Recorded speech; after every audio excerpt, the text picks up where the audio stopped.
As a man, I didn't think I had food issues and body issues. In today's video, we're going to talk about how I felt as a male growing up steeped in diet culture and as the scapegoat child. Welcome back to the channel, guys. I'm Charlie, and thanks for joining us here in the Food Fight Club. Okay, let's get down to business. For as long as I could remember, I was on a diet. Yes, it was on and off, like what we call yo-yo dieting, but this is pretty much one of the themes of my channel.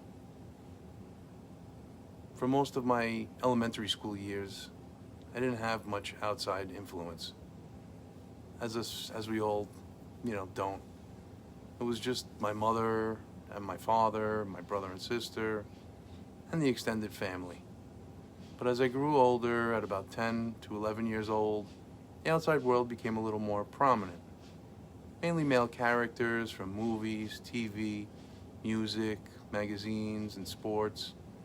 Clint Eastwood, Sylvester Stallone, Burt Reynolds, all those guys influenced how I saw what being a man could be like. In my short history with dieting at that point, and being conscious of how I looked due to being a scapegoat, I also started gravitate towards bodybuilding. This, to my young mind, was the ultimate ideal. Walking around bulky and shredded like one of those guys was a dream of mine. Arnold and Lou Ferrigno were my favorites, along with others like Dr. Franco Columbu, Tim Belknap, Tom Platz, and of course the classic guys like Steve Reeves and Larry Scott.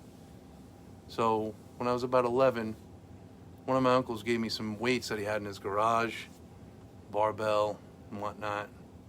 I set it up at first in our small den, which used to be my brother and my sister and I's bedroom when we were young. I would use folding chairs to make a makeshift bench and do bench presses and all the other exercises I saw them doing in the magazines. I used to buy because they graduated up from comic books to the muscle and fitness.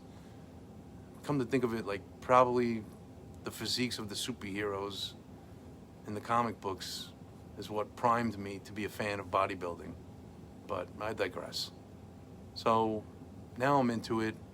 I'm using the weights, watching what I eat, and thinking I'm doing good.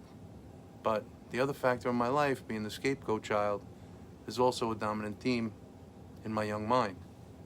And so every time I thought I was headed in the right direction, I got sideswiped by taking the blame for something I had no control over in my family. Then there would be the emotional spiral, the inevitable collapse of habits and positive thinking, and then boom, I'm at zero again, to start all over. I continued lifting on and off throughout high school, along with playing sports, mostly with friends and kids our age, mostly baseball, football, and hockey. They were the most popular.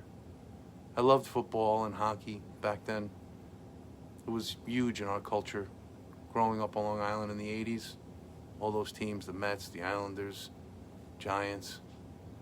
So I, like most of my friends, grew up in sports and physical culture that I guess was healthy for most, but for me, it just kept reminding me that I was flawed and I didn't look the way I wanted to, and I couldn't perform the way most of my friends did because of the negative loop of being overweight and the scapegoat. After high school, I was working for the town with 3 of my best friends and some other peers from different towns that we made friends with. And we were on the 3 to 11 shift, so it was easy to go out after work, party all night, get home before the sun came up, and just get up in time for, to go to work the next day and do it all over again. Well, after the disappointment of having to drop out of college in a record 4 weeks, and that was due to not getting any support from my parents, it was party time. I was adrift in an ocean of self-pity, frustration, not feeling loved, not getting support, and the ever-present loneliness. I let myself go. It was pure Gen X, mid-'80s debauchery. The music, the clubs, the bars, the drinking and smoking. And after about 3 months, I woke up one day and asked myself, what the fuck is going on here? I had to take a serious look at myself in the mirror. Was I becoming an alcoholic? After talking to a couple of close friends and reevaluating my situation, I decided to do what I was programmed to do to feel in control again. And that was diet and exercise. It was mid-December, probably the worst time to get back on a program, but I did. I cleaned up my diet, cut out alcohol, doing 1 meal a day. I was ahead of my time and started working out at the park we worked in. There was a pool, weight room, boxing equipment. One of the lifeguards turned me on to jumping rope because he was a former boxer himself.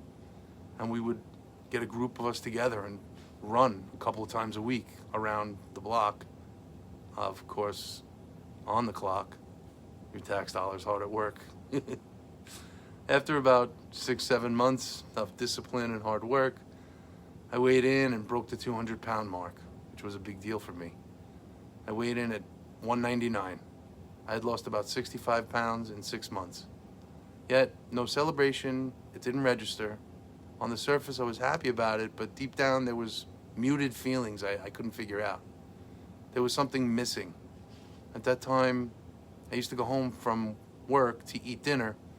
So I went home, told my parents that I had gotten my weight under 200, and I was excited to hear what they would say. Well, they didn't really have much to say.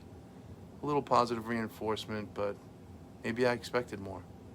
Well, as I was eating, I started to feel immense sadness and grief, and something was welling up inside of me. I was so mixed up and confused at that time. I got so emotional, I started to cry at the table.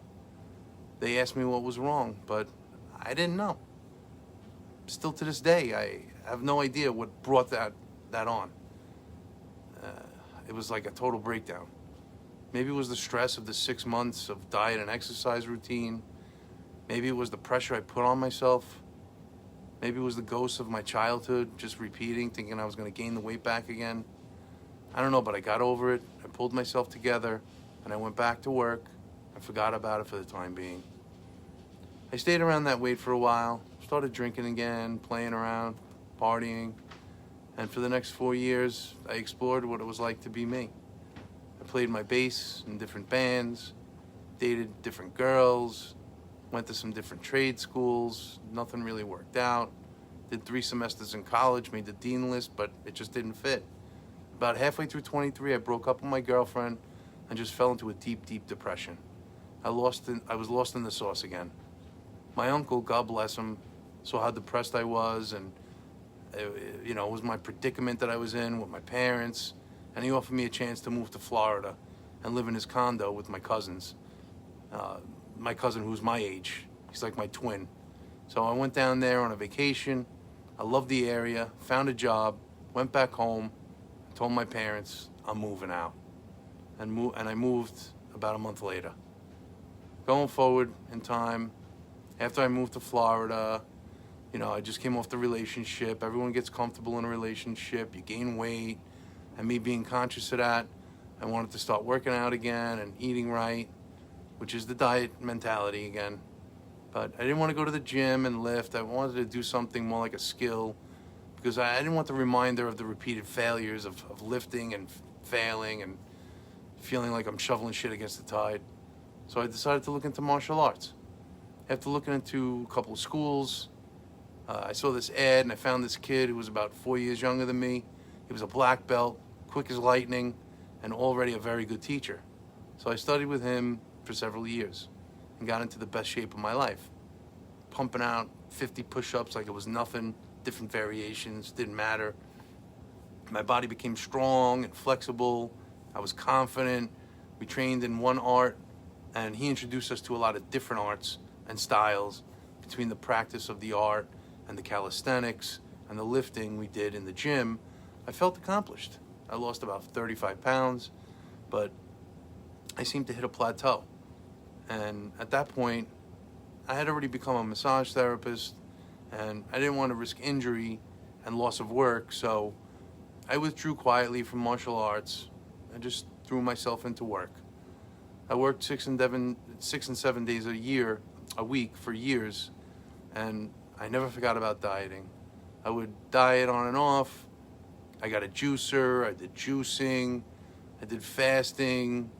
By the time I was married and I was a father, and I had to keep working, but dieting was always there until my next breakdown. My wife and I must have had words or something. I got upset, and after putting all this effort into this diet, without getting results, I just had a full-blown breakdown. This one was an anger-filled self-hatred I never felt before. I left my house for a walk, and I punched my car and dented it. I wept for miles just trying to walk it off. I still remember that day. I guess at this point in my life, my metabolism had been so beaten down with all the dieting I had done that it was so stressed out, it just didn't want to budge. I had been in such a deficit for so long that whatever I ate was probably getting stored. My cortisol levels were probably sky high, and all the wheels fall off the cart at once. Yet another low point due to diet culture. At this point, I'm going to skip forward to today. Thinking about the past really makes me wonder sometimes. Did I really do all that to myself? It's like, man, I really put myself through the ringer. And for what? The old cliche comes to mind, if I only knew then what I know now. I really suffered mentally and physically, not only from diet culture, but also as the family scapegoat. I know this intuitive eating thing sounds a little feminine sometimes, but it's really not. It's scientifically proven.